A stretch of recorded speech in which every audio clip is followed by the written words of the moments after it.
안녕하세요. 매일 새로운 사연을 전하는 읽어주는 사연 라디오입니다. 구독과 좋아요, 많은 공유 부탁드립니다. 오늘의 사연 시작하겠습니다. 안녕하세요. 올해로 결혼한 지 7년 차, 30대 여성입니다. 어디서부터 어떻게 이야기를 해야 하나 싶은데, 지난 7년 동안 어머님 때문에 숱하게 마음고생을 했어요. 그래도 이혼을 하지 않았던 건 그나마 남편이 중간에서 어떻게든 중재를 해보려고 노력을 해왔기 때문이고요. 게다가 중간에 누가 억만금을 준다고 해도 바꾸지 않을 딸까지 태어났으니, 솔직히 욱하는 마음에 이혼 소리가 목구멍 끝까지 올라왔다가도 꾹꾹 눌러 참기가 수차례였죠. 하지만 더는 어머님의 억지를 참아낼 인내심이 저에게 남아있지 않네요. 남편하고는 소개팅으로 만났는데 사실 제가 나가기로 되어 있던 자리가 아니었어요. 원래는 친구가 나갔어야 하는 자리였는데 친구가 사정이 생겨 도저히 나갈 수가 없다며 저더러 대신 좀 나가달라고 하더라고요. 그리고 저는 그런 친구의 제안이 너무 터무니없다 싶어서 차라리 다른 날로 미루라고 했는데 그러지 말고 그냥 나가서 자기인 척 밥이나 한 끼 먹고 와달라며 아주 사람을 달달 볶는 거예요. 그래서 결국 알겠다 하고 나갔던 자리였어요. 제 소개팅 자리가 아니었으니 상대방으로 나올 사람이 어떻게 생겼을지, 직업은 뭔지 그런 것도 하나도 궁금하지도 않았죠. 그리고 그렇게 나간 약속 장소에는 지금의 제 남편이 나와 있었는데 솔직히 저는 오로지 밥만 먹고 적당한 타이밍에 빠져나올 생각뿐이 없었습니다. 하지만 나중에 듣자 하니 남편은 아니었대요. 제 뒤에서 후광이 비쳤다는 무슨 말도 안 되는 소리를 하면서 아무튼 첫눈에 반하는 게 이런 건가 싶었답니다. 그리고 그래서였는지 엄청나게 적극적으로 나왔는데 좀 부담스럽더라고요. 솔직히 제 자리가 아니었다 생각하니 이래저래 엮이기는 싫었어요. 그래서 애프터 신청을 해왔을 때 제가 소개팅 자리에 나가게 된 경위를 설명하고 사과를 했죠. 그런데 남편이 그게 뭐가 중요하냐면서 자기는 제가 너무 마음에 들었다는 거예요. 그리고 친구에게 상황 설명을 하니 친구도 자기랑 그 사람이랑 사귄 것도 아닌데 어떠냐면서 이참에 저더러 연애 좀 하라나요? 아무튼 그래서 남편을 몇 번 더 만나 정식으로 교제를 시작하고 만난 지 2년 만에 부부의 영까지 맺게 되었네요. 남편이나 저나 결혼 당시 이미 30이 넘었었기에 따로 신혼을 가질 생각은 없었습니다. 아이를 바로 갖겠다는 계획도 없었지만 1년은 둘만의 시간을 보내겠어, 이런 것도 아니었던 거죠. 그런데 어째서인지 결혼한 지 3년이 되도록 아이가 생기질 않는 거예요. 그리고 이 무렵엔 느긋한 성격인 저도 조바심이 나기 시작하더군요. 특히나 어머님께서 이모님 자녀분의 임신 소식이 들려오니 그때부터 족보가 꼬인다는 알 수 없는 이야기를 하시며 짜증을 내시는 일도 잦아졌고요. 그러다 하루는 어머님께서 저에게 연락을 해오셨습니다. 그리고는 웬 산부인과를 하나 알려주시면서 여기 가서 어머님 소개로 왔다 하고 검사를 받고 오라는 거예요. 그래서 제가 무슨 검사를 받으러 산부인과에 가라고 하시는 거냐? 나는 이미 매년 건강검진을 받고 있다. 말씀을 드렸지만 들은 채도 안 하시대요. 그리고는 무조건 당신이 말한 병원에 가서 검사를 받으라는데 그때 느낌이 쎄한 게 저희 부부 사이에 애가 안 생기는 이유가 나 때문이라고 생각하시는구나. 느낌이 딱 오더라고요. 그런데 저는 정말 마음에 걸리는 게 하나도 없었거든요. 그래서 어머님께 그렇게 걱정되시면 같이 가자 했습니다. 그리고 이참에 아예 불임 클리닉으로 가자 하여 남편까지 데리고 가자고 했죠.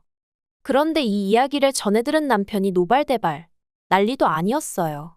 자기는 그런 검사 받기 싫다. 애가 때가 되면 생길 수도 있고 안 생기면 또 어떠냐면서 수치스럽다느니 그 검사를 받는다고 안 생기던 애가 갑자기 생기겠냐며 이리 빼고 저리 빼고 왜 저러나 싶더라니까요. 하지만 결론부터 이야기하자면 결국엔 병원에 갔어요. 남편이 너무 정색을 하니까 어머님의 의도를 떠나서 제가 더 어떻게든 남편을 데리고 병원에 가야겠다는 생각밖에 안 들었거든요. 그리고 병원에서 듣게 된 소식은 충격이었습니다. 아니 사실 이리저리 어떻게든 검사는 안 받으려고 안간힘을 쓰는 남편을 보면서 뭔가 있긴 있구나 싶었는데 그래도 충격적이더라고요. 그동안 애가 생기지 않았던 이유는 남편 정자에 문제가 있었기 때문이라는 거예요. 하지만 제가 더 충격을 받았던 이유는 남편이 이미 그 이유를 알고 있었다는 거죠. 제가 남편한테 어떻게 그런 중요한 이야기를 나에게 안 할 수가 있냐 했더니 자기도 알게 된 지 얼마 안 됐다 하면서 뭐라고 말을 했어야 하냐며 오히려 화를 내더라고요. 남자로서 수치스러웠다. 제가 이혼하자고 할까봐 두려웠다. 부모님하고 장인 장모님께는 뭐라고 말씀을 드리냐? 자기도 하루하루가 죽을 맛이었다나요? 정말이지 어이없고 속 터지고 환장할 노릇이었죠. 그리고 이 이야기를 전해 들은 어머님은 정말 말 그대로 그 자리에서 주저앉으시더라고요. 몇 번이나 그럴 리가 없다, 그럴 리가 없다 하시면서 말해요. 그래도 저는 포기하지 않았어요. 의사 선생님이 말씀하시길 아예 가능성이 없는 건 아니라고 했기에 계속해서 시도해보기로 했거든요. 그리고 그때부턴 정말 병원에서 하라는 건 다 했어요. 저는 사실 제가 그렇게 아이를 원한다고 생각해 본 적은 없었거든요.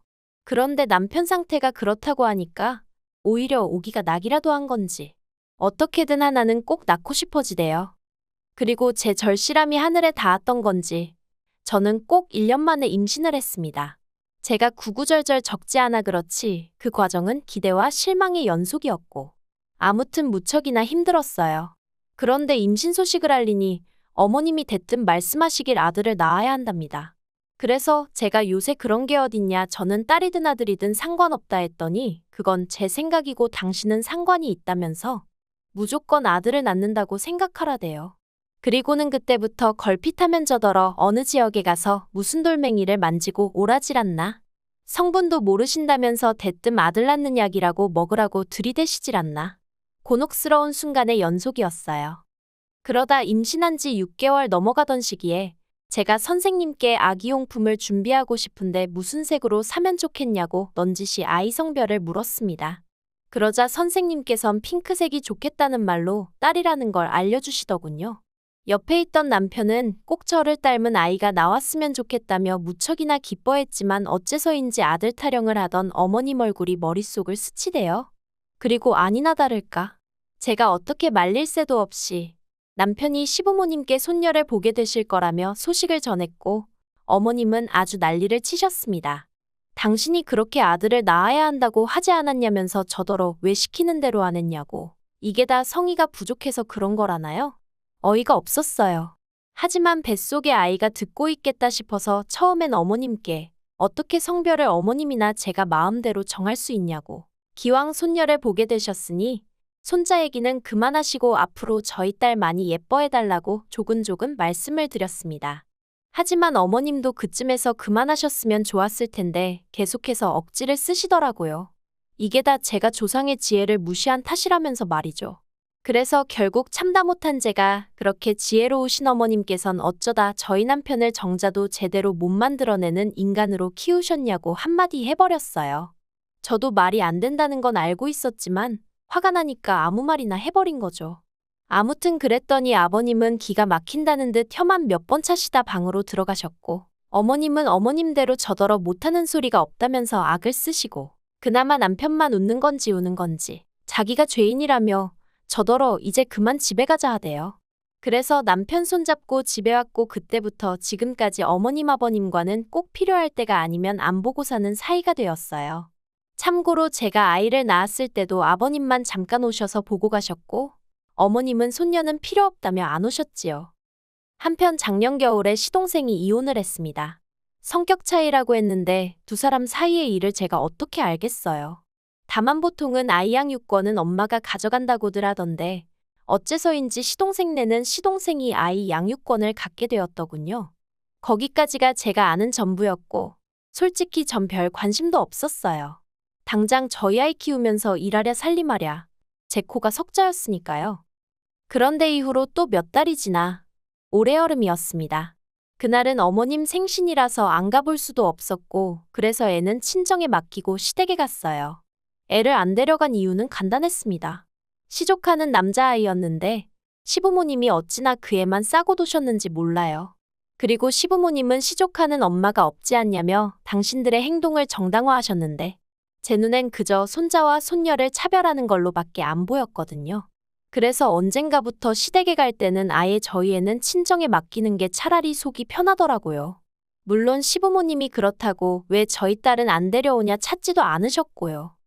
아무튼 그렇게 시댁을 찾았는데 거기서 생각지도 못한 이야기를 듣게 되었습니다. 시동생에게 여자가 생겼다는 거예요. 시동생 회사 근처 관공서에서 일하는 아가씨로 구급 공무원이라며 본격적으로 사귀기 시작한 지는 3개월인데 벌써 결혼 이야기를 나눌 정도로 진지한 관계라나요? 그리고 솔직히 저는 속으로 벌써 라는 생각을 잠깐 했지만 이내 그래도 잘 됐다 싶더라고요.